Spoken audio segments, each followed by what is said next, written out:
Kobe Leadership Center presenta Los 7 hábitos de las personas altamente efectivas con el Dr. Stephen R. Covey. Principios fundamentales. Parte A. Introducción. Estoy encantado de darles la bienvenida a los 7 hábitos de las personas altamente efectivas. Pienso que su participación en este proceso puede ser una de las experiencias de aprendizaje más emocionantes de su vida. El propósito esencial de los 7 hábitos de las personas altamente efectivas es aprender cómo conducir su vida en una forma realmente efectiva. Para describir qué es el material de los 7 hábitos, permítanme compartir con ustedes lo que no es. No es un programa de remedios rápidos, no es un programa de un mes, es un proceso de crecimiento y desarrollo personal e interpersonal que requerirá no solo de grandes esfuerzos continuos, sino también de mucha paciencia. Como sabemos, el crecimiento y desarrollo reales no pueden llevarse a cabo en una noche. Deberán pagar un precio durante un largo tiempo para cosechar los beneficios de estos hábitos.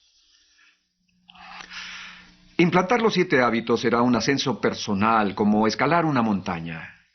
No será fácil, será un reto. Al ascender la montaña, por decirlo así, con el material de los 7 hábitos, estarán muy conscientes de la grava suelta, es decir, de las piedras sueltas en sus vidas. Pueden resbalarse eventualmente, quizá aún caerse 1 o 2 veces. Sentirán ustedes la fuerza de los antiguos hábitos en su contra. Pero les aseguro que al continuar su ascenso y soportar el esfuerzo, comenzarán a sentir un nivel de emoción y de logro de alturas totalmente nuevas en su vida, de niveles más y más altos de efectividad. Aplicando este esfuerzo, pueden esperar aumentar su capacidad para lograr sus metas personales y profesionales, y desarrollar mejores relaciones de trabajo con sus asociados y con todos sus seres queridos. En suma, pueden esperar volverse más efectivos. Considero que la manera de obtener lo mejor de los 7 hábitos es tener criterio amplio, estar abiertos al autodescubrimiento. Participen realmente, busquen maneras de aplicar e implantar estos hábitos en su vida. Nuestros hábitos forman nuestro carácter. Tal vez hayan escuchado la cita, siembra un pensamiento y cosecharás una acción. Siembra una acción y cosecharás un hábito. Siembra un hábito y cosecharás un carácter. Siembra un carácter y cosecharás un destino. Para nuestros propósitos definiremos un hábito como la intersección del conocimiento, la habilidad y el deseo. El conocimiento es el componente teórico, el qué hacer y por qué hacerlo. La habilidad es la parte práctica, el cómo hacerlo. Y el deseo es la parte de motivación, el querer hacerlo. Para que algo en nuestras vidas se vuelva un hábito, literalmente debemos tener los 3 componentes. Los hábitos son factores poderosos en nuestra vida. Constantemente expresan nuestro carácter, determinan el nivel de nuestra efectividad o inefectividad. En palabras de un poeta inglés, primero creamos nuestros hábitos, luego los hábitos nos crean a nosotros. Los 7 hábitos son sencillamente sentido común organizado. Pero recuerden que el sentido común no siempre es práctica común. Los invito a hacer la inversión, a dedicar el tiempo y el esfuerzo, a enfocarse en la clase de cambios que deben encarar consistente y permanentemente para desarrollar estos hábitos.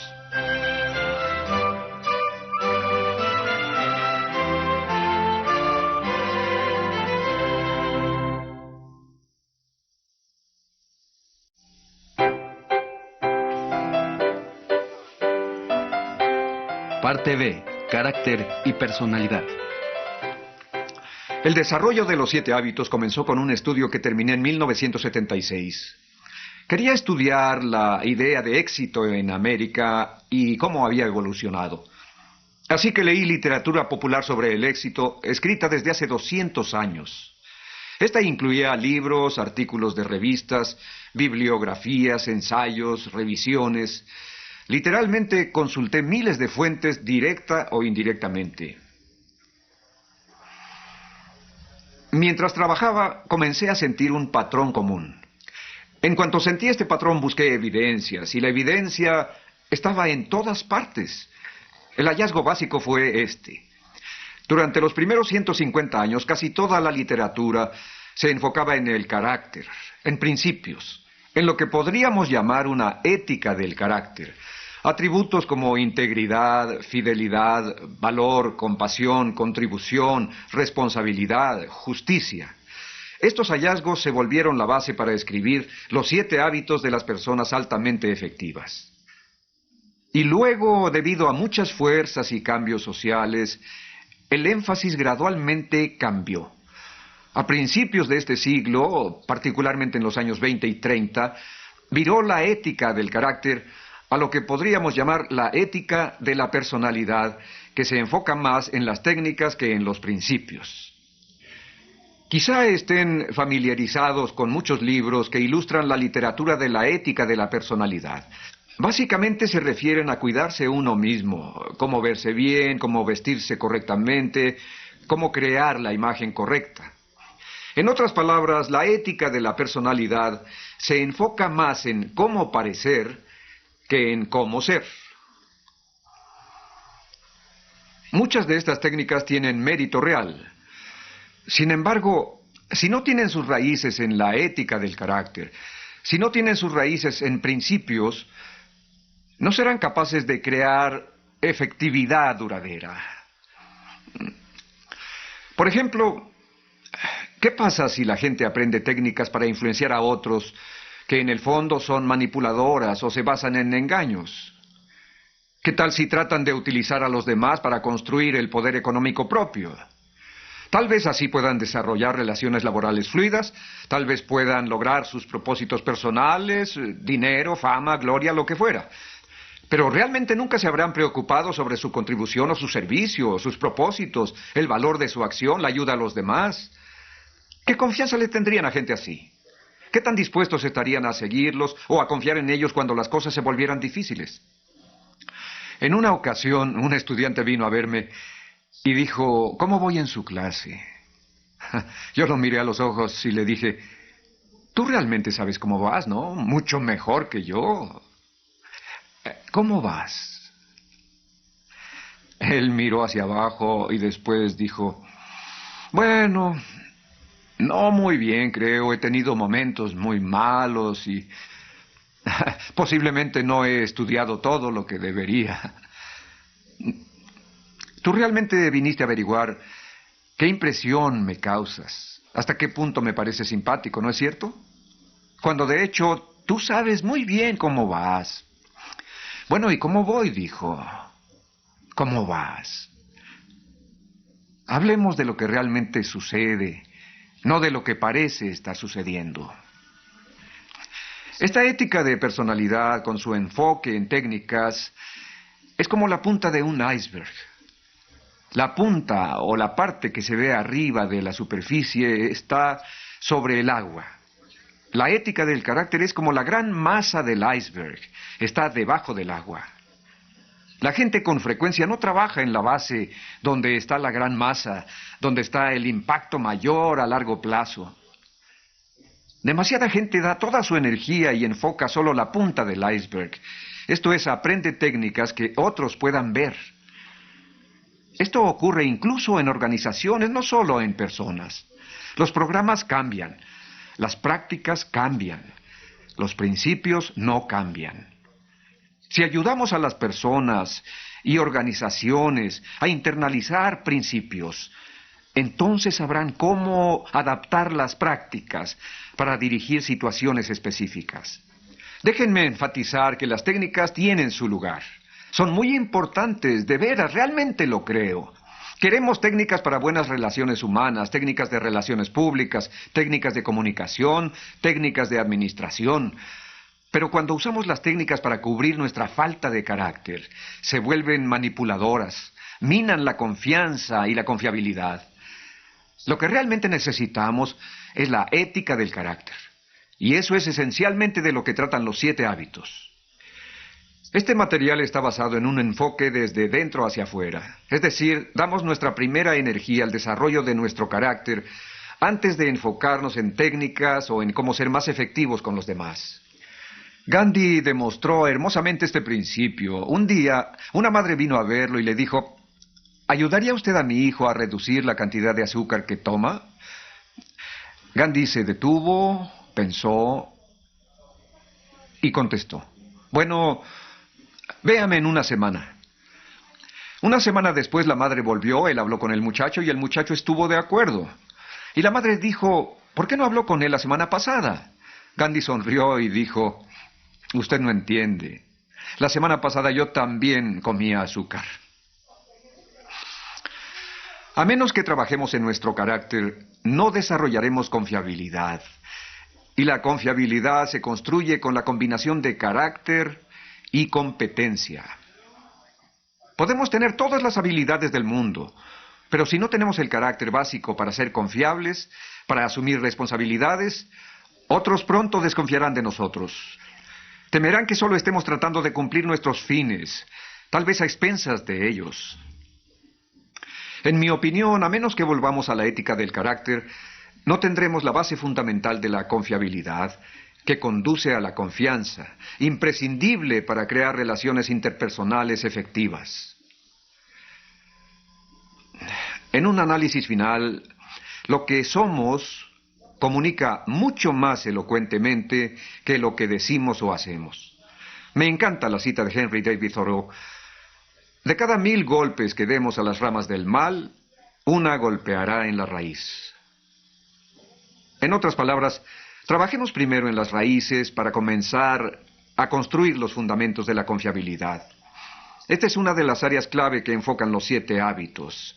Construir el carácter y la competencia y restaurar la confiabilidad y la confianza en nuestras vidas, en las vidas de nuestras familias, de nuestras organizaciones. Confianza y confiabilidad realmente son la base del liderazgo personal e interpersonal. Son el fundamento de la efectividad verdadera.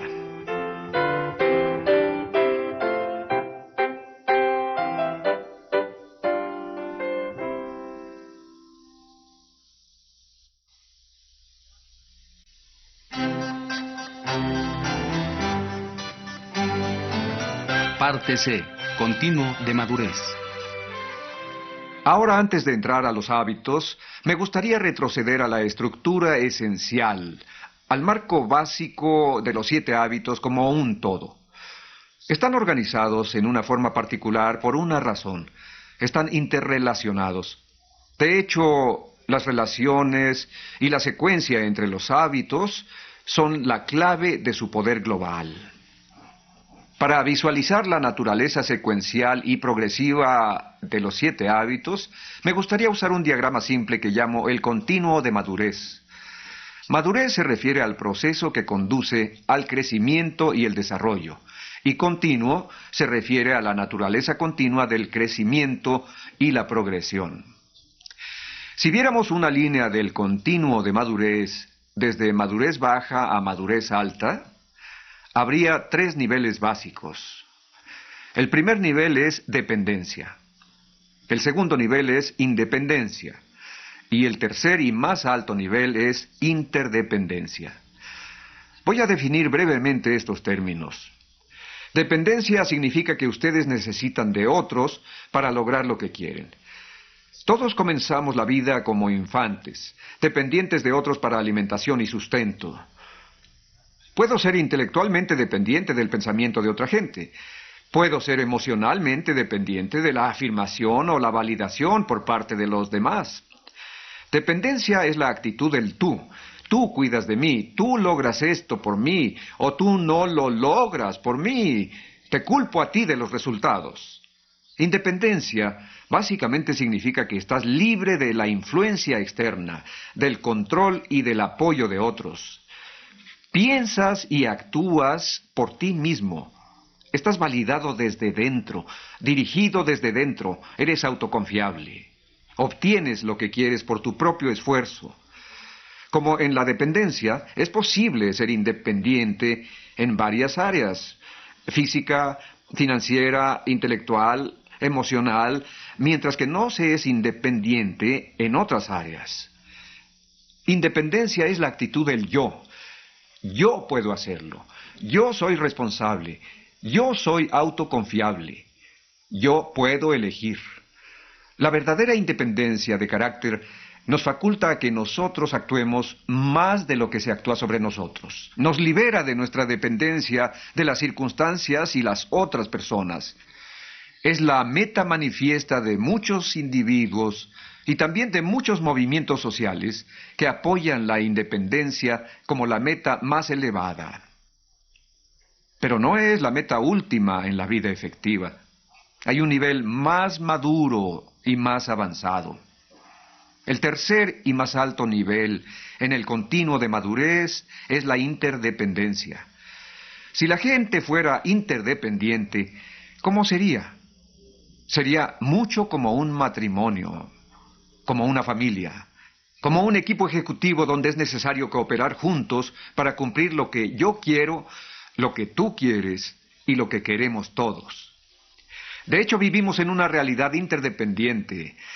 La interdependencia es vital para los buenos líderes, los buenos equipos deportivos, para el éxito en el matrimonio, la vida familiar y las organizaciones.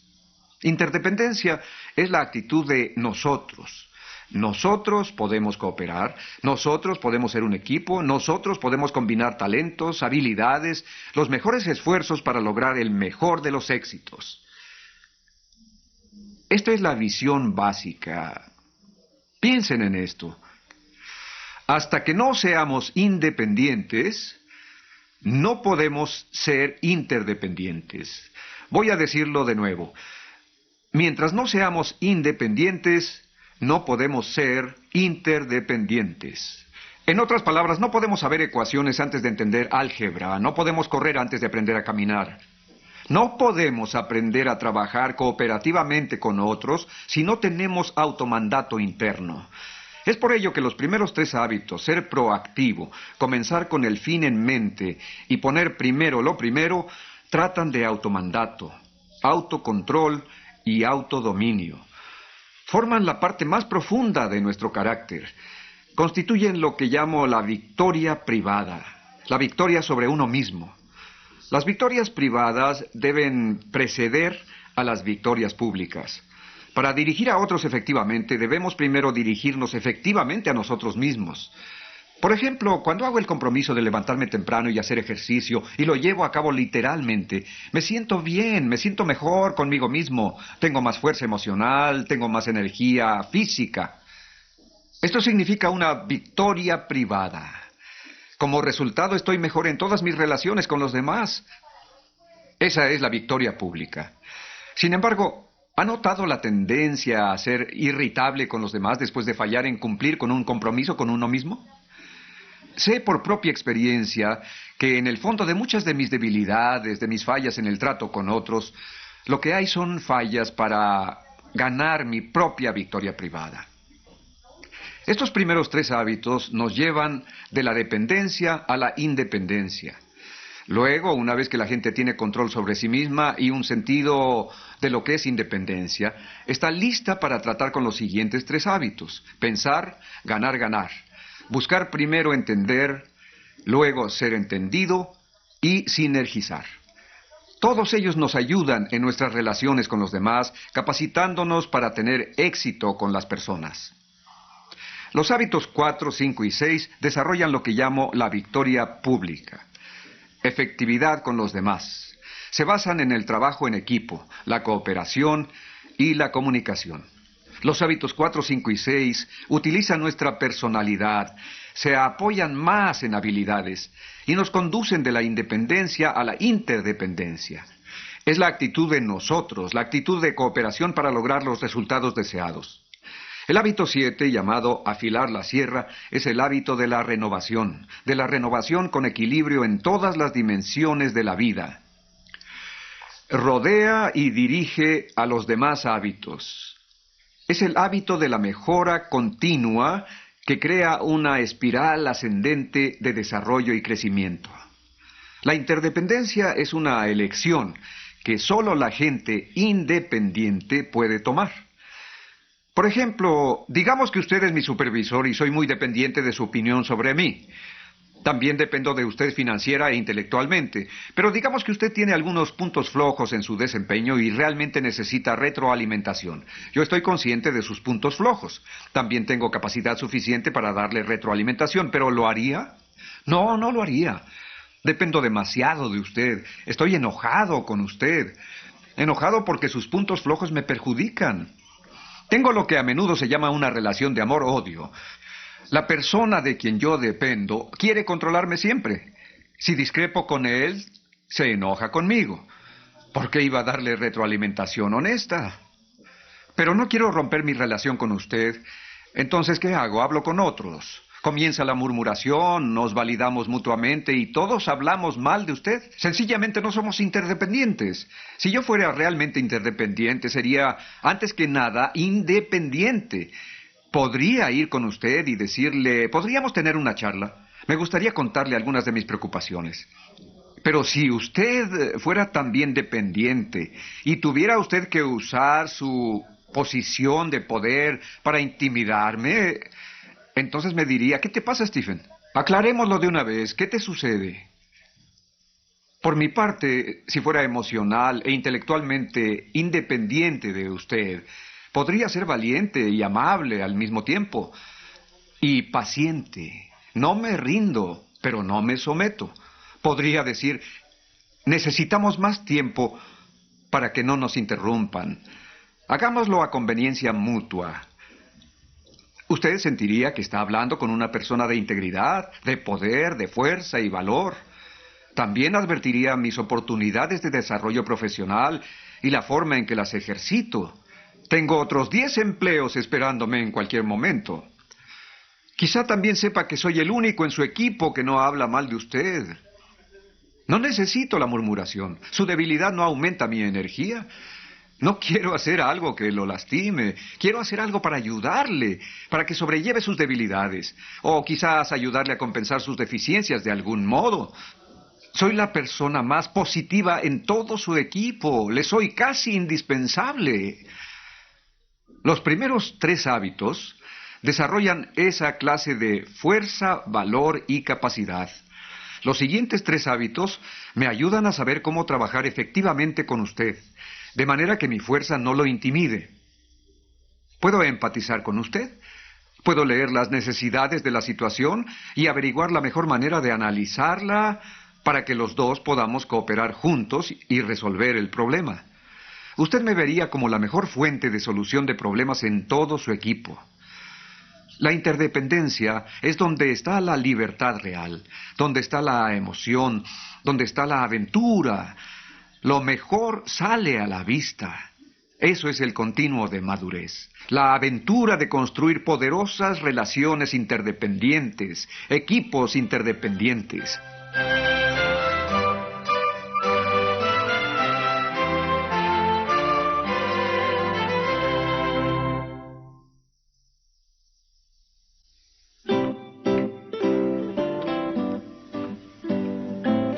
Parte B.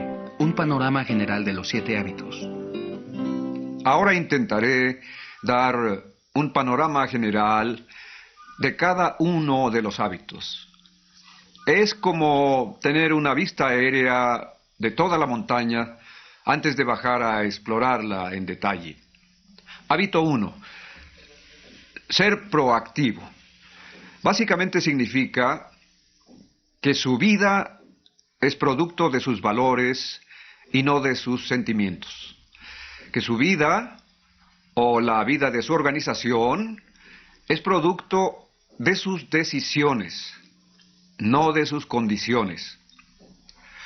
Lo opuesto a ser proactivo es ser reactivo, lo que significa que su vida es una función de sus sentimientos, sus estados de ánimo, sus impulsos, de la actitud de otra gente.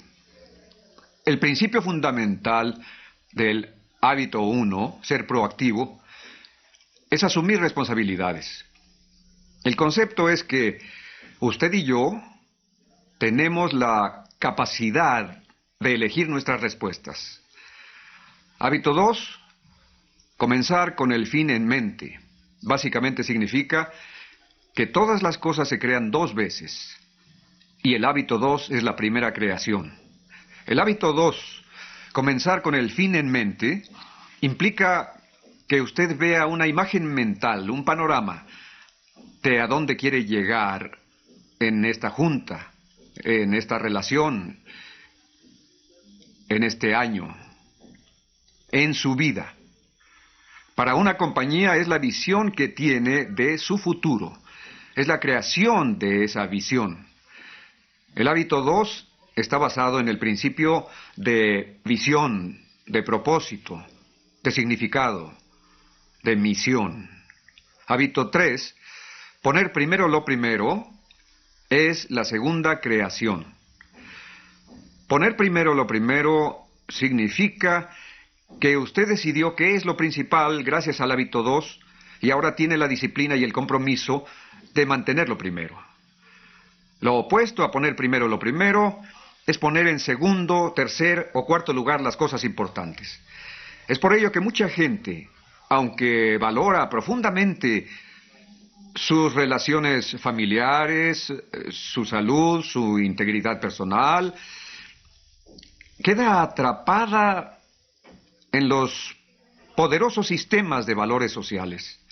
Horarios y agendas forman su cultura. Y nunca se cuestionan si su vida la han creado ellos o si están gobernados por lo que otros crearon en forma de programas o planes que nunca se les ocurre discutir.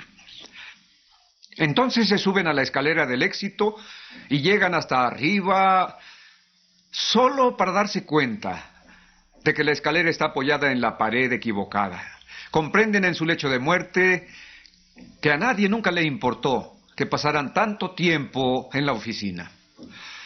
Como dijo Goethe, las cosas que importan más nunca deben estar a merced de las que importan menos. Hábito 4, pensar, ganar, ganar. Es el hábito del beneficio mutuo. El paradigma o principio fundamental es la abundancia. Hay mucho para compartir. Así que no hay que sentirse amenazados por la fuerza de otras personas. Pueden nutrir la competencia a su alrededor al más alto nivel. No es una amenaza. Pueden compartir conocimientos, reconocimientos, logros, ganancias. Lo opuesto a la abundancia es la escasez. Es como un pedazo de pastel, siempre parece chico. Si usted gana un premio, entonces no lo gano yo.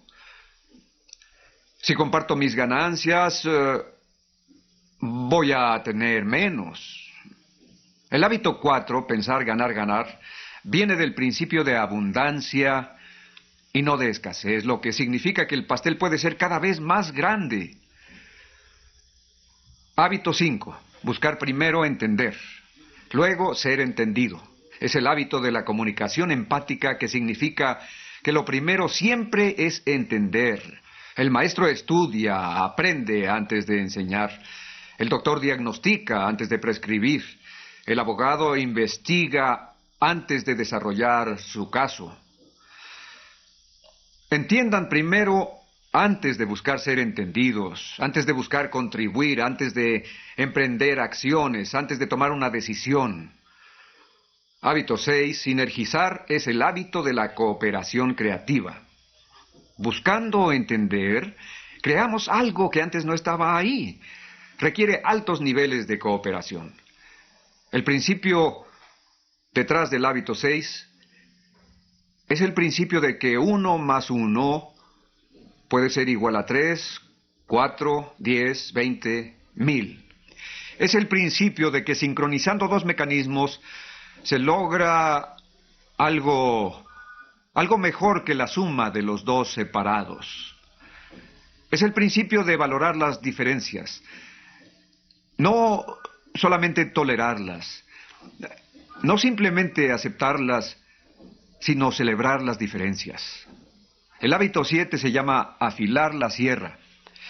Es el principio de la renovación, el principio del aprendizaje continuo, del progreso continuo, de la mejora constante. está basado en el principio de que tenemos la capacidad de cargar nuestras propias baterías. Lo opuesto al hábito 7, afilar la sierra, es dejar que la cuchilla se desafile, dejar que la mente se atrofie, dejar que el cuerpo pierda su tono y su vitalidad con comida chatarra, sin ejercicio, tratando de vivir una vida de hedonismo, en busca de placeres fáciles, en vez de una vida de contribución y servicio. Este hábito renueva a los otros 6 hábitos.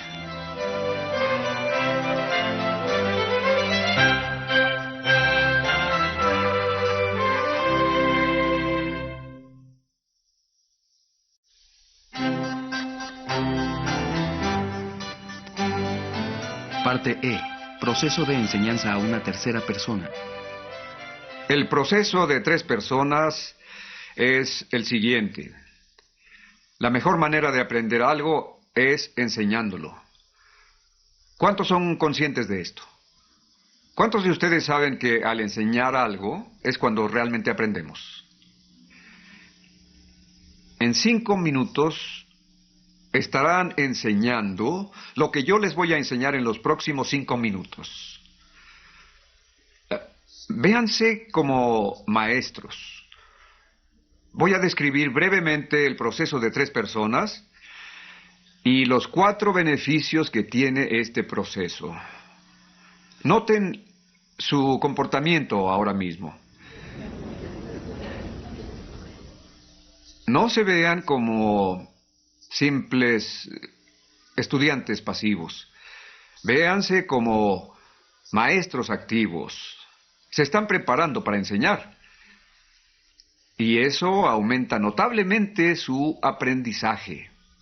Ese es el primer beneficio. La primera persona enseña. La segunda persona primero captura, entiende, luego evalúa para ver si tiene sentido, piensa sobre la aplicación y luego enseña a una tercera persona. Luego esa persona enseña a otra persona. Así pueden llevar el material en cascada por toda la organización. Segundo beneficio. Cuando enseñan, aumentan significativamente la probabilidad de aplicación. Por ejemplo, si están enseñando a la gente a escuchar mejor, ¿no es probable que ustedes mismos quieran escuchar mejor? El aprendizaje más importante viene del hacer. Enseñar puede darles una comprensión más intelectual, pero la internalización de las ideas viene en la aplicación de esas ideas. Es incluso un nivel más alto de aprendizaje. Tercer beneficio. Cuando enseñan, mejoran significativamente la comunicación. Analicen el proceso de 3 personas. ¿Por qué creen que la comunicación mejorará significativamente? ¿Ven que la primera persona enseña? ¿Y qué hace la segunda persona? Primero captura o entiende antes de evaluar. ¿Cuál es el obstáculo número 1 en el campo de la comunicación? Que las personas no escuchan. No capturan con exactitud. Evalúan mientras están escuchando. Pero si la gente estuviera capacitada para capturar exactamente antes de juzgar, podría escuchar el propósito, los puntos principales, cómo cada punto es probado o validado, cómo cada punto se ilustra o se aplica, y luego valorar. El cuarto beneficio. Cuando estas cosas suceden, es muy fértil para la relación. La relación se torna más profunda y más sólida. ¿Por qué? Hay mucha autenticidad, hay mucha sinceridad, hay mucha empatía y creatividad que se manifiesta en los procesos de comunicación. Cuando hagan esto con sus propios hijos, aprenderán mejor. La próxima vez que envíen a alguien a una convención, a una actividad de capacitación, a una junta de la asociación. Antes de irse, ¿qué le dirán? Cuando regreses, tendrás el privilegio de destilar la esencia de lo que aprendiste a ciertas personas durante media hora. Asistirá a todas las juntas sobrio. Tomará notas. Desde el momento en que se lo digan, lo tendrán sudando frío. En serio, irá a trabajar con todas las pilas puestas. Es la cosa más sencilla, pero más poderosa que he aprendido en el campo de la educación. Usen el proceso de 3 personas y duplicarán o triplicarán el impacto. Y con los 4 beneficios mencionados, es la esencia del proceso que usamos. El proceso de 3 personas.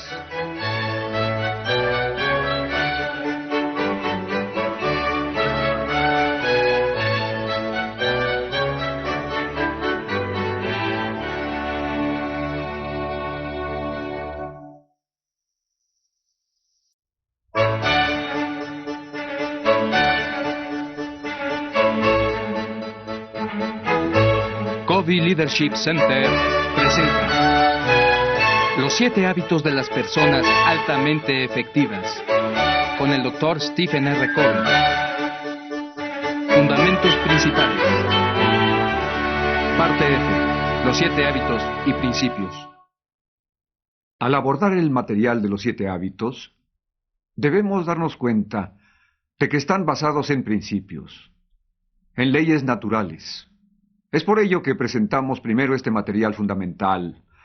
Necesitamos entender el concepto de principio y el concepto de paradigma, y también cómo definir efectividad. Luego veremos los 7 hábitos. Afirmo que los principios no son solo leyes naturales, objetivas, verdaderas, externas a nosotros, sino que también son evidentes por sí mismos. ¿Por qué lo afirmo? Porque he comprobado que para cualquier grupo de gente informada que actúe libre y sinérgicamente, los sistemas de valores son los mismos. Descubrí que sin importar los antecedentes de alguien, su religión, cultura, nacionalidad, raza, género, sin importar el nivel en la organización, sin importar la industria o profesión, los mismos valores fundamentales son universales. Representan lo que llamamos principios. Algunos gozan de consenso generalizado: integridad, servicio, contribución, crecimiento y desarrollo, bondad, cierto trato a la gente, dignidad, justicia. Estos son universales. Cada uno de los hábitos representa un principio, una ley natural fundamental, evidente por sí misma. Veamos una anécdota que ilustra la diferencia entre valores sociales y principios. Era una noche oscura y con tormenta. ¡Capitán! ¡Capitán! ¡Capitán! ¡Despierte! ¿Qué sucede? Lamento despertarlo, señor, pero tenemos un problema serio. Tratamos de resolverlo, pero no pudimos. ¿Cuál es el problema? Hay un barco en nuestra ruta como a 20 millas y se niega a moverse. ¿Cómo que se niega a moverse? Dígales que se muevan. Ya les dijimos, señor, pero no responden. Yo se los diré. Sale la señal. Muévanse 20 grados. La señal vuelve. Muévanse 20 grados ustedes. ¡Qué arrogancia! ¿Quién es?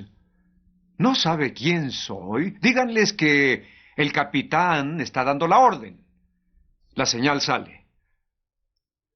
Aquí el capitán Horacio Hornblower 16. Muévanse 20 grados de inmediato. Regresa la señal. Aquí el marinero Carl Jones III. Muévanse ustedes 20 grados de inmediato. Es una orden. ¿Un marinero dando órdenes a un capitán? No puedo creerlo. ¿Qué sucede? Díganles que soy yo. Somos un barco de batalla. Podríamos derribarlos. La señal sale. Aquí el maravilloso Missouri abanderado de la 7ª flota. Regresa la señal. Aquí el faro. Los faros son como los principios. No los rompemos. Nos rompemos contra ellos.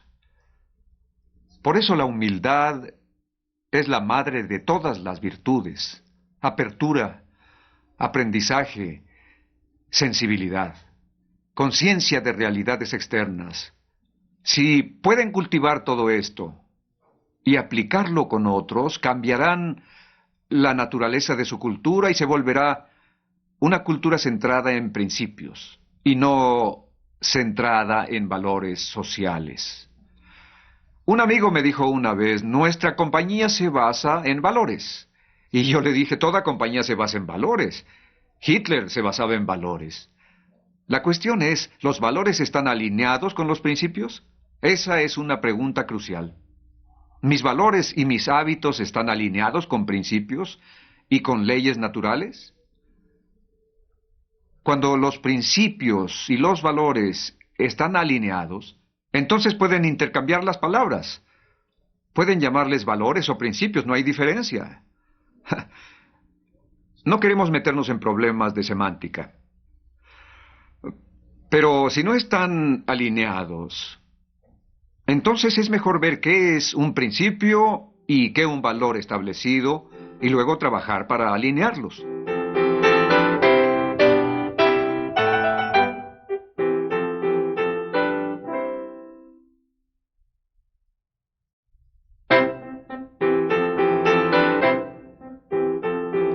Parte G. Los principios gobiernan. Entender los principios es un esfuerzo constante. La ley de la gravedad. Gradualmente todo el mundo ha terminado aceptándola. La manzana que cae del árbol golpeando la cabeza del científico. Simple observación. La ley de la gravedad gobierna. ¿Y si se aprobaran leyes tratando de derogar la ley de la gravedad?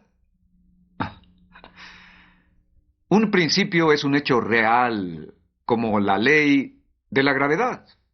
Inevitable.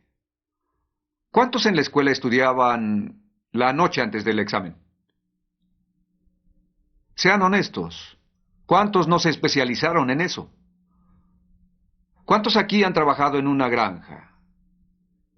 ¿Cuántos la trabajaron mal?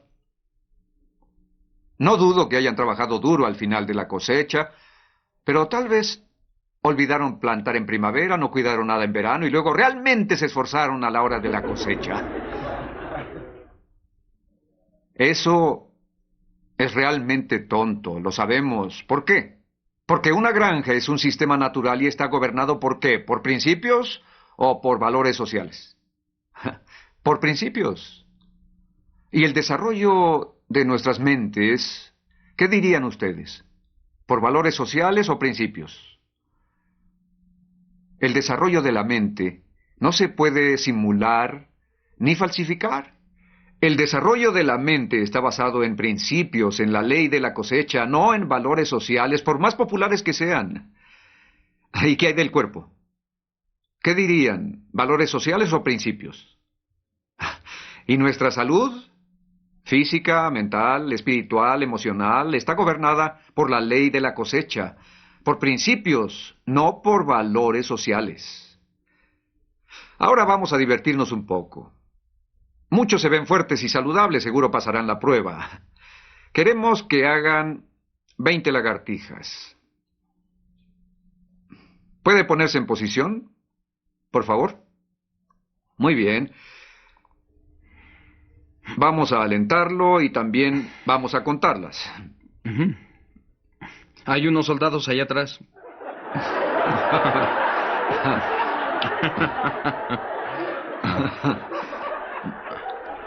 Solo están tratando de mantener la paz. Ya me duelen los brazos. Bien, vamos a empezar. Vamos a contarlas. ¿Y cuántas voy a hacer? Solo 20, la espalda recta. Hasta abajo. 3, 4, 5, 6, 7, 8, 9, 10, 11, 12, 13, 14, 15, 16. ¡Tú puedes! ¡Sí, vamos! 17, 18, 19. ¡Vamos, vamos! Sí, una más. ¡Con fuerza!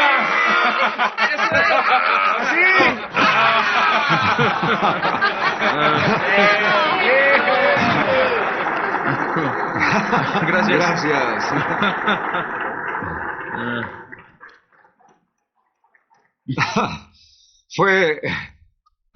Fue un juego sin ningún mensaje.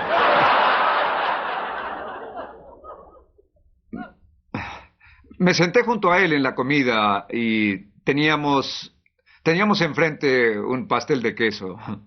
Y me lo comí. ¿Ah, te lo comiste? Te dije que ibas a sufrir las consecuencias. Todo lo que he dicho no se logra fácilmente. Requiere esfuerzo continuo. No pueden simular, por ejemplo, la capacidad de hacer 20 lagartijas. No pueden simularla. Tienen que pagar el precio. La próxima vez que nos veamos, seguramente él podrá hacer 25 o 50. Pero siempre y cuando haya pagado el precio. Debemos hacer conciencia de que tratamos con realidades, especialmente con principios que nos sobrepasan. No tenemos el control, ni aún en el concepto tradicional de tener control. No tenemos el control. Los principios lo tienen. Controlamos nuestras acciones, pero las consecuencias que surgen de esas acciones están controladas por principios. Como dijo Abraham Lincoln, la gente está de paso, pero los principios permanecen, perduran. Por eso creo tanto en un viejo precepto oriental. Da a un hombre un pescado y lo alimentarás un día. Enséñale a pescar y lo alimentarás toda la vida. Cuando enseñan a alguien una práctica, siempre traten de enseñar el principio que la sustenta, porque la situación puede cambiar y la práctica ya no será aplicable. El principio será constante. Los principios son leyes universales y naturales, autoevidentes, autodemostrables. Gobiernan todas las cosas, los valores no gobiernan. Los principios, en cambio, sí gobiernan.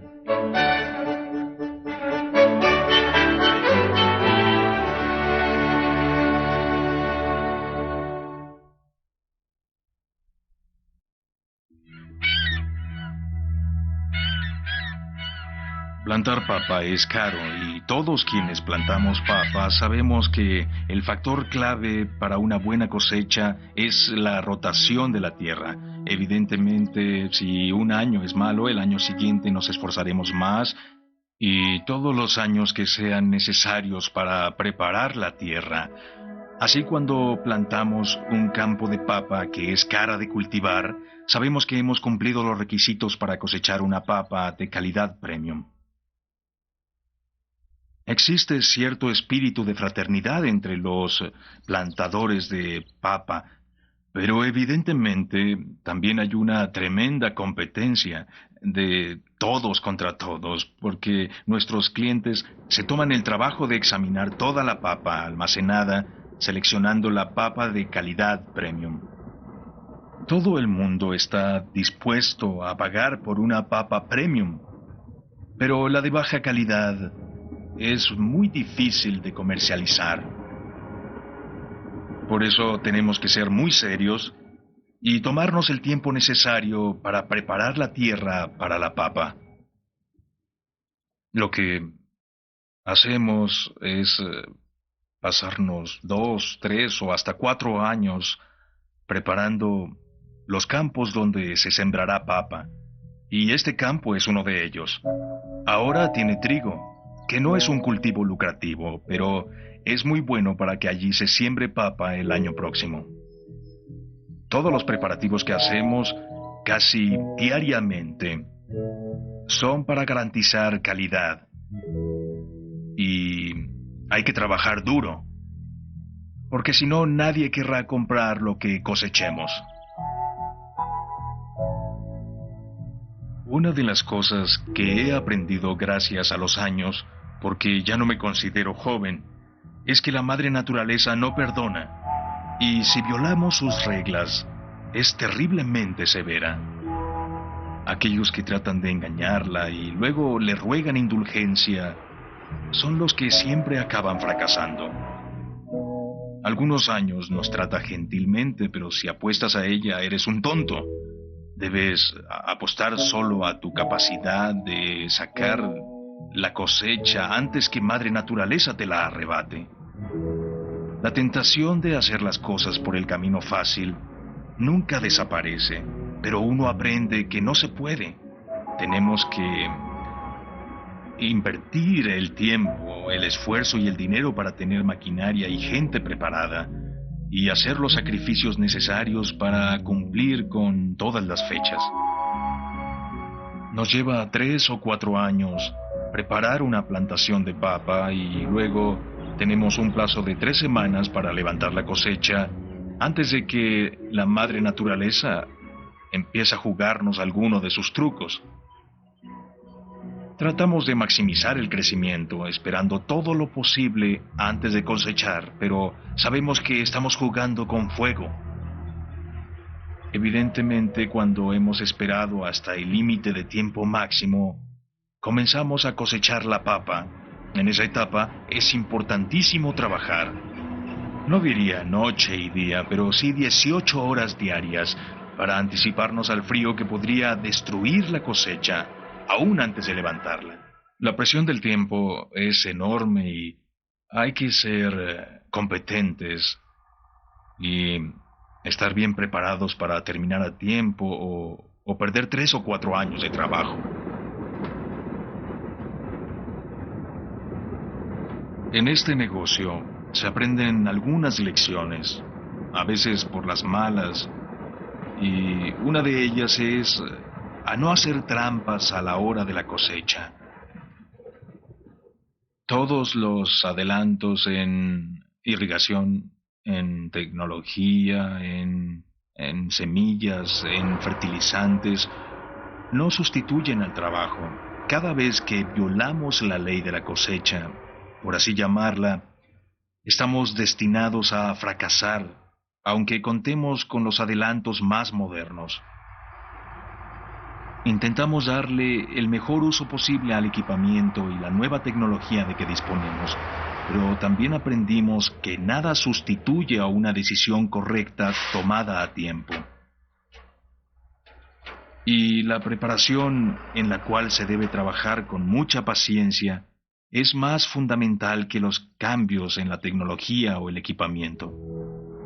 A veces siento que en este país, y seguramente en todo el mundo, cada día es más dominante la mentalidad de que los grandes logros se alcanzan gracias a los avances en la tecnología, en las comunicaciones y las computadoras, y ya no se considera importante el factor humano. Creo que nada está más lejos de la verdad, que solo tendremos éxito si desarrollamos la capacidad de cambiar junto con los tiempos, de estar preparados, de resistir la tentación de hacer trampas en la preparación y el conocimiento. Y creo que si consideramos a la tecnología como un sustituto del trabajo, cometemos un grave error. En el trabajo del campo, no tenemos techo sobre la cabeza. Y aceptamos lo que la madre naturaleza nos da. El buen tiempo no puede almacenarse. Hay que usarlo cuando llega. No podemos controlar los elementos. Pero nos gusta esta vida. Fortalece el carácter de la gente.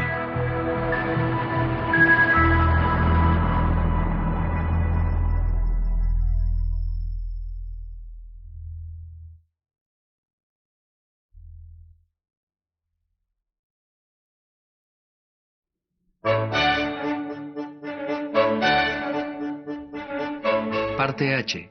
Paradigmas. Esta palabra tiene su origen en la raíz griega paradigma.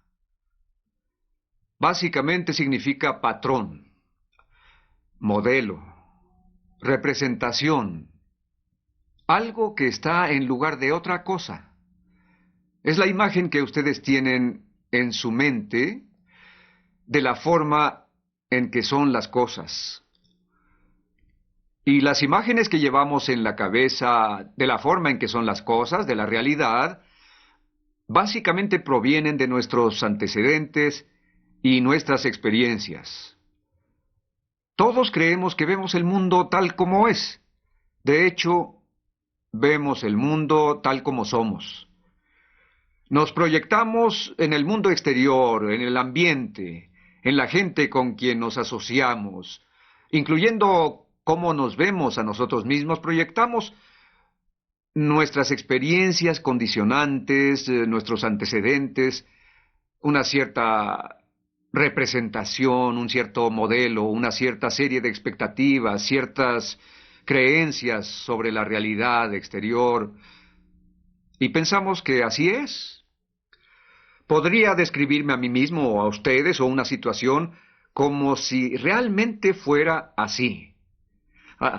En realidad me describo a mí mismo, es decir, a mis percepciones, mi marco de referencia, mi visión del mundo, mi sistema de valores, mi autobiografía. Y proyecto todo esto hacia afuera. Ahora voy a dar una forma sencilla de percibir un paradigma. Es un mapa, como un mapa de este hotel, o un mapa, digamos, de Portland. Le preguntaré a este caballero.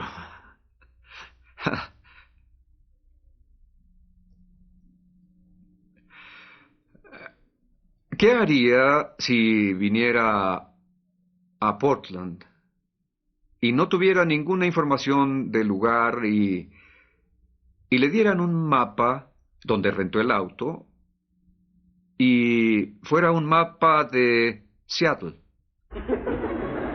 pero arriba dijera Portland? ¿Qué haría?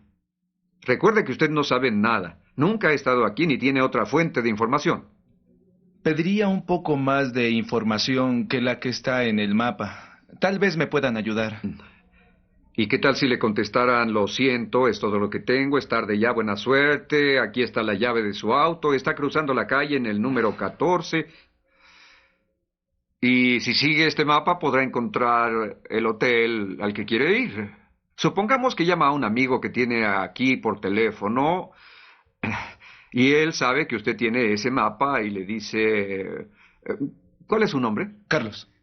Carlos, haz un esfuerzo, estás cansado. Aumenta la velocidad del auto, ¿qué va a pasar? Además de perderme, voy a chocar.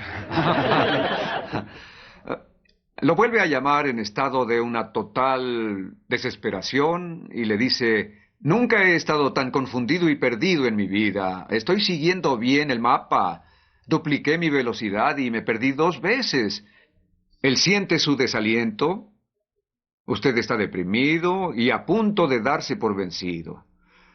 Y entonces él le dice: piensa positivamente. Se da cuenta de qué fácilmente le resolvieron el problema. Con una frase: tú puedes hacerlo, tú estás a la altura, hazlo. ¿Verdad?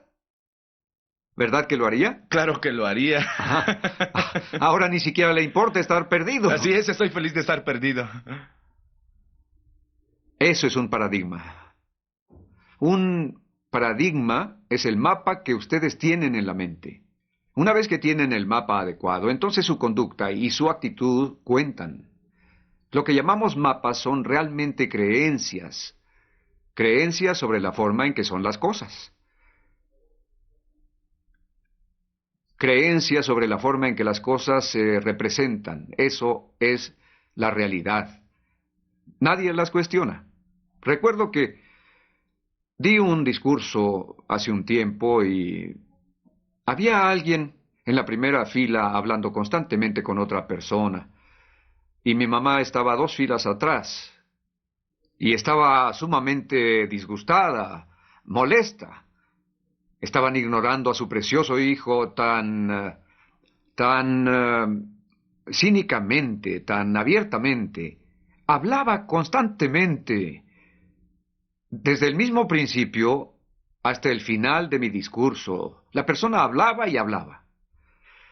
Eso la desconcertó totalmente de lo que yo decía y sintió ganas de darle un bolsazo, por lo menos. Por fin se levantó y fue a hablar con el organizador de la conferencia. Le dijo, ¿vio eso? ¿Vio lo que está pasando? ¿Puede creer que en la primera fila esa persona... le explicó, es que es coreana y es su traductora.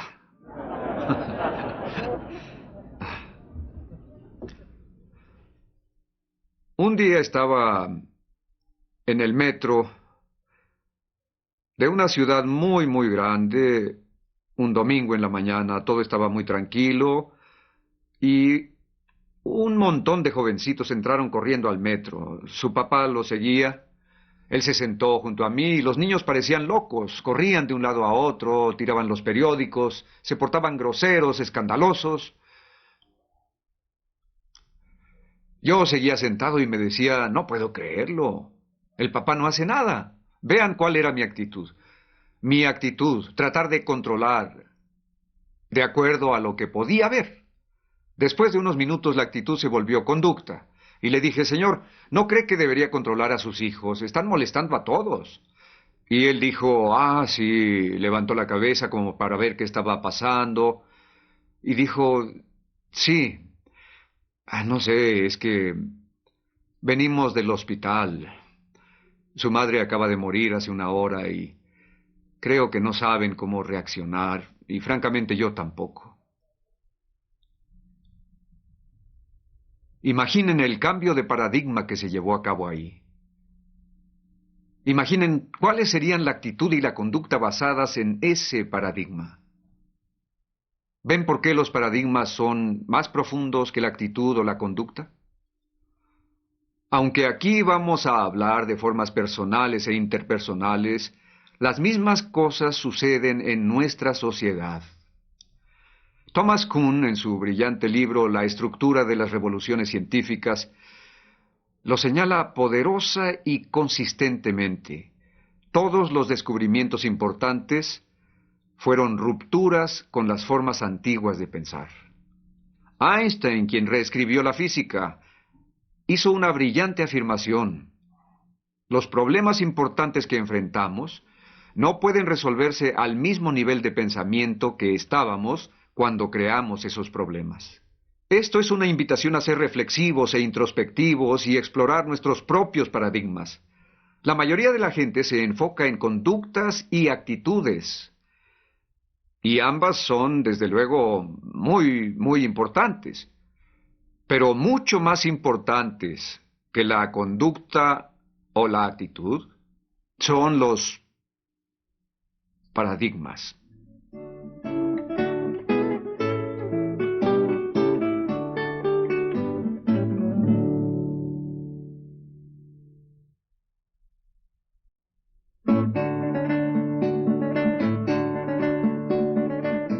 Parte I. Paradigmas y espejo social. ¿Cuántos de ustedes han estado en la Casa de los Espejos de alguna feria? ¿Qué tal si esa fuera la única fuente de información que tuvieran sobre su cuerpo? Alguna absurda caricatura. Por ejemplo, yo una vez me vi sin cabello. ¿No es absurdo? La mayoría de los mapas de la gente son una función del espejo social. Viven fuera del espejo social y de su memoria. Una mamá me dijo el otro día, no puedo entender a mi hija. De repente ya tiene 17 años y es como si fuera otra persona.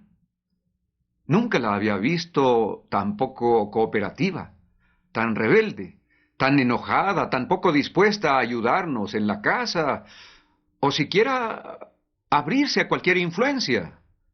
¿Qué está sucediendo en el mapa o el paradigma de su cabeza?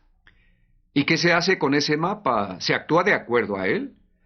En la cabeza creamos una imagen de cierta persona. Es el mapa que tenemos de ella. Alguien podría repetirle lo que yo digo aquí. Inténtelo otra vez. Trate de ser más positiva.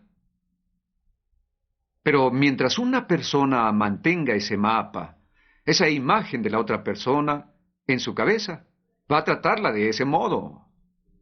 Y cuando a uno lo tratan de ese modo, la tendencia es responder de acuerdo a cómo lo tratan. Esto se llama la profecía que se autorrealiza. La gente responde al espejo social que la rodea. Entonces le dije a esta mamá, note cómo ve usted a su hija. Bueno, no es como yo la veo, es la forma en que ella es. Potencialmente, ella es capaz de hacer mucho más. Sí, por supuesto. ¿Por qué no la ve en términos de su potencial? ¿No es su potencial parte de la realidad de su vida? ¿No es la parte más importante? Sus manifestaciones presentes, cuando ella pasa por las altas y bajas emocionales de la llamada crisis de identidad de la adolescencia, son para usted incomprensibles. Hay que cambiar el mapa, el paradigma, por una visión basada en su potencial, en el cual usted realmente cree. Sí, pero ¿qué hago con su conducta y su total indisponibilidad para cooperar, para hacer su parte? Revise su paradigma, revise el mapa que tiene de ella. Recuerdo que estuve en una situación así. Uno de mis hijos adolescentes, justo antes de entrar a la secundaria, se volvió problemático. No funcionaba bien en ninguna área. Atléticamente, la gente se moría de risa al ver cómo daba el batazo antes de que le lanzaran la pelota. Académicamente, no es que le fuera mal en los exámenes, no podía ni siquiera empezarlos. Y socialmente, a veces, era muy tímido. Vean la evidencia que teníamos. Y Sandra y yo, mi esposa, decíamos sobre esto, quizá cada familia merece tener uno así. Pero queremos al muchacho y nos preocupaba. Recuerdo que una vez hablé del tema en Armonk, Nueva York. Estaba hablando sobre el estudio que abrió todo el campo de lo que se llama la profecía autorrealizada, sobre una computadora en Inglaterra que a un grupo brillante lo declaró tonto. Dice el maestro, el grupo brillante está aquí. Tienen 120 o 130 de coeficiente intelectual y realmente les fascina aprender. Son un encanto. Y este grupo, y para apreciarlos basta verles las caras. Este grupo también es encantador, pero no tienen la misma capacidad y es algo que hay que admitir. Adviertan lo que está pasando. El maestro está describiendo una realidad, ¿de acuerdo? Las cosas son así. Y los niños lo aceptan. Y actúan así durante un periodo de varios meses. En otras palabras, eso se vuelve su visión, su paradigma. Pero ¿saben qué? Varios meses después, se descubre que hubo un error en la computadora y los dos grupos fueron mal catalogados. Inmediatamente los examinaron, sin decir nada a nadie, y este grupo subió 18 puntos.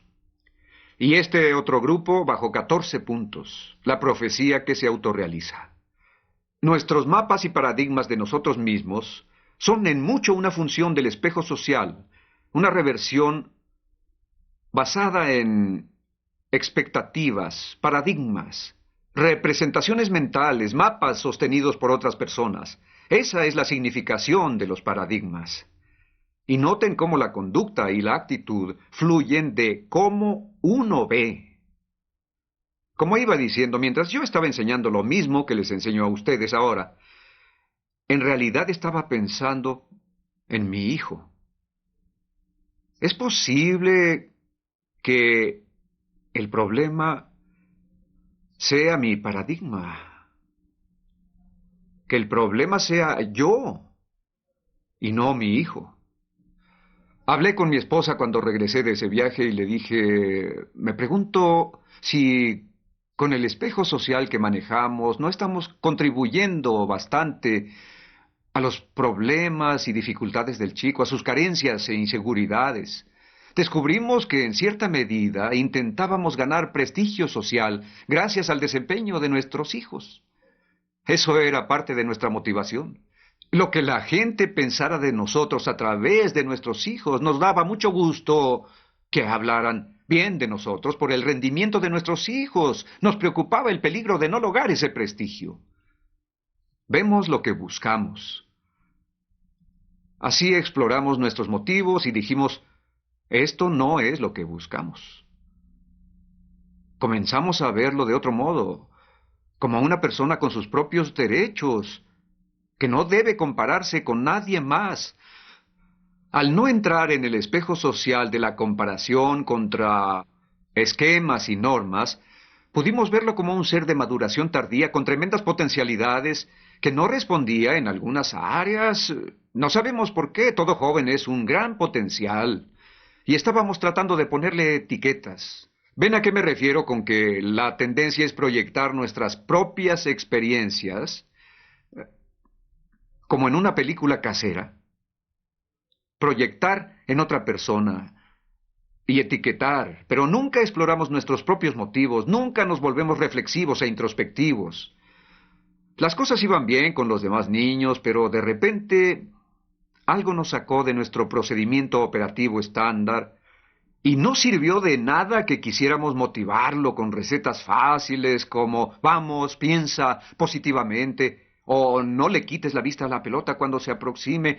Atención, ahora tú bateas. Está bien, hijo, no te preocupes por eso. Olvídalo, todos cometen errores, está bien, no hay problema. Y cuando hablábamos a solas, ¡ay! Tenemos un gran problema. Duplicidad, falta de principios, como si él no tuviera ningún mérito propio. Fue la parte más difícil de la terapia, tratar con uno mismo, explorar nuestros propios paradigmas, liberarlos.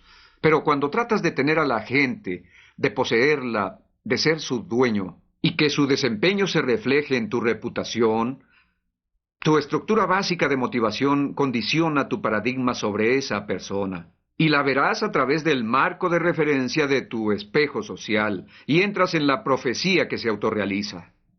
Esperemos que nuestra humildad nos despierte el interés y la disponibilidad para analizar nuestras ideas sobre la vida y cuestionarlas. Particularmente cuando se trata de nuestros propios mapas, los de nuestros seres queridos, de nuestros jefes, de nuestros asociados, de personas cercanas. Y así, con toda humildad, decir a otras personas cómo lo ven. ¿Cuál es su punto de vista? ¿Cuál es su perspectiva? ¿Cuál es su marco de referencia? ¿Cuál es su opinión? Y constantemente adquirir un sentido más claro de cómo son las cosas, logrando un paradigma mejor y mejor.